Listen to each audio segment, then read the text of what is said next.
Prophet says in sound hadith, before the day of judgment when the Antichrist comes, that there won't be food, people will be hungry. The Sahaba asked, what will be their food? قَالَ طَعَامُهُمُ التَّسْبِيحِ. Their food is subhanallah, subhanallah. It suffices for them.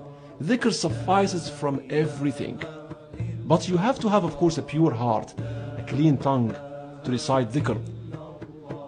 This is the least you can do to get these farms in Al-Jannah, to plant these palm trees in Al-Jannah, to purify your heart. The impact of dhikr is like a drop on a stone. You say astaghfirullah once, you won't feel the impact of it. You say it 100 times one day, you won't feel a lot of results.